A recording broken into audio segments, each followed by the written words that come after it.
Model planes, like the big fellows, are getting more ingenious every day, and their performance more amazing. Look at this great little flyer, for instance. It'd be hard to take the rise out of her. Up she goes, and almost a loop.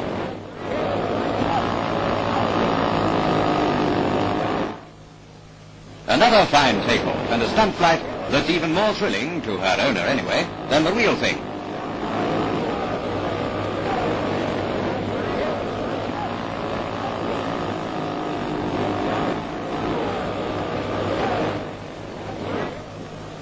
Here she comes, as steady as a rock, and all set for a long cruise.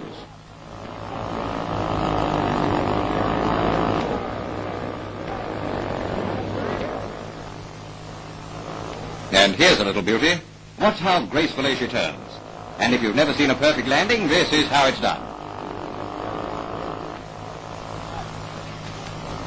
It's the not lips that attract these young men. The trips that might or might not be made by their model planes. They're members of a New South Wales Aero Club, and here they go.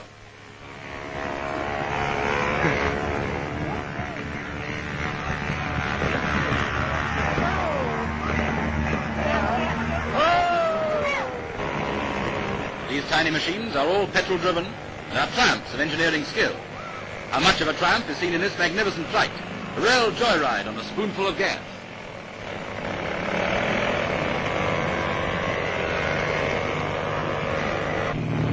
Taking off from a motorbike is good fun and gives the machine a little more impetus. I said it gives the machine a little more imp. Oh, well, you can't expect it to stay up all day, can you?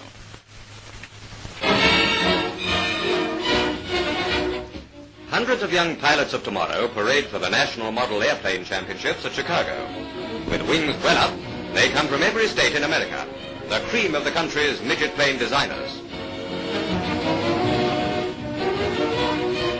Spare parts. Looks as if there might be a few spare parts to spare.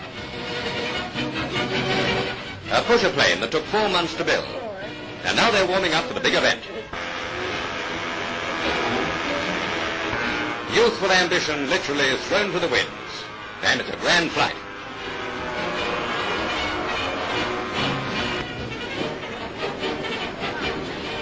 Of course, they can't all be happy landings.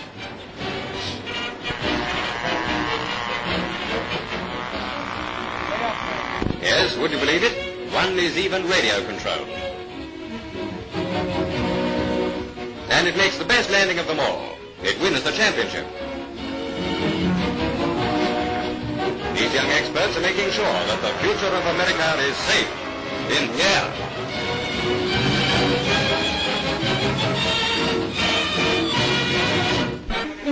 Britain's designers of tomorrow get together for St. Albans Model Aircraft Rally. Accurate in scale from air screw to tail fin, these tiny planes are built for performance and not appearance. The real test comes at the end of the takeoff. Some powered by elastic, others by petrol motors, these models have set up remarkable endurance flights. But like larger airliners, they can't always guarantee a takeoff to schedule.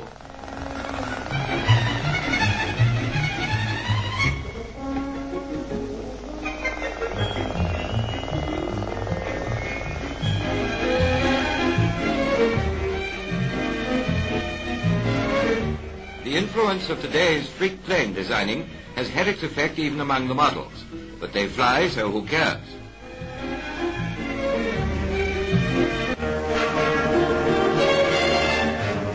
The Hadley Page Aerodrome at Radlett copes with giant aircraft most days of the week, but once a year it welcomes the pygmies at the All-Britain Model Aircraft Rally.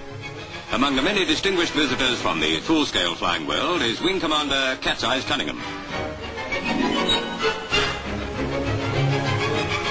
From a worm's eye view, this flying fortress might be a real one. But it's a model like the rest. No one would dare to say only a model at such a gathering, for this is a serious hobby, and there are many prizes to be won.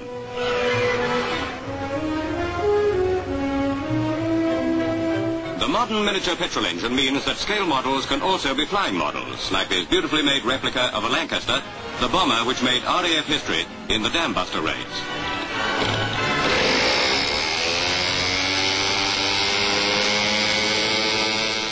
With 500 clubs and 20,000 devotees, aeromodelling has become one of Britain's biggest sports. As long as this great reserve of skill and enthusiasm exists and continues to grow, our aircraft industry should never lack promising recruits.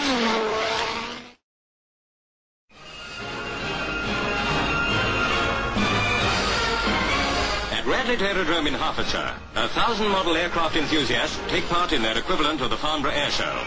All the model men are experts at their hobby, so it needs an expert to act as judge. Who better than Cat's-Eyes John Cunningham, wartime fighter ace, and now one of our leading test pilots. On hand with advice is Peter Bouguet, another test pilot. But the menfolk haven't got it all their own way. Maybe it's not worth 35,000 quid, but it's an almost perfect replica of the Russian MiG. Now for the flying. Control wires leading back to their pilots make sure the planes don't get out of hand. For one day in the year, the whirring of elastic and the scream of engines replace the noise of full-size jets at Radlett Aerodrome.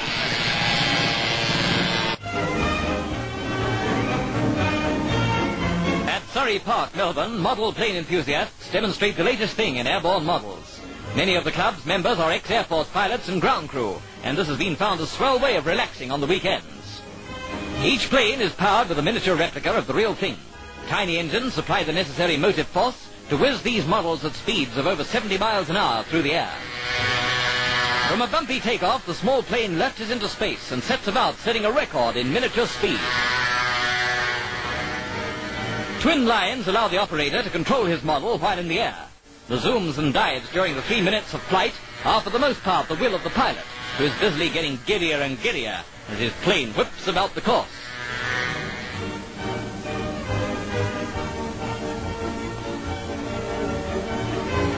With petrol rationing nearly at a close, there'll soon be no limit to the distances flown by these machines. A petrol liner would keep these babies in the air for hours. Small engines developing over 10,000 revolutions a minute produce nearly 1 foal power. Well, they're not large enough for 1 horsepower.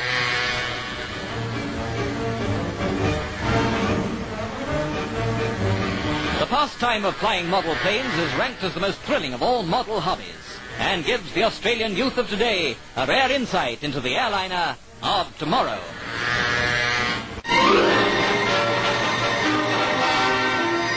At Kenley RAF Station, the World Championship for radio-controlled model aircraft. 12 countries were represented, including America, Japan and Russia. To the total muster of about 30 planes, Britain contributed 3. The competition was spread over a week. And imagine the knowledge and endless effort that goes into the making of a little machine that flies with radio control. That's a Japanese model.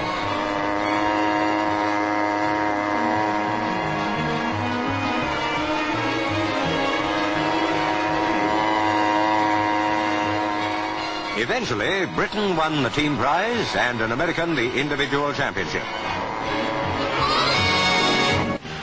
On a lake near Hilversum, top Dutch aeromodelers took part in a national contest for radio-controlled hydroplanes. The home-built craft are masterpieces of miniature engineering that can duplicate the flying maneuvers of the real thing.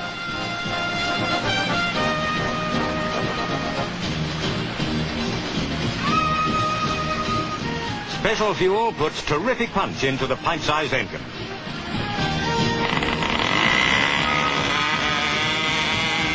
A final control check, and it's all systems go.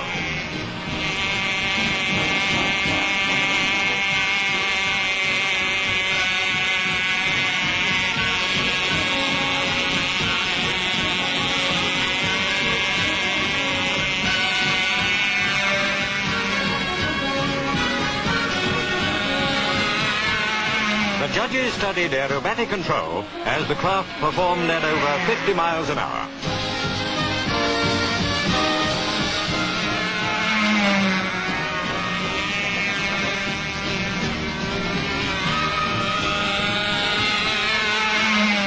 The standard of model flying was of a very high order, quite a problem for the judges.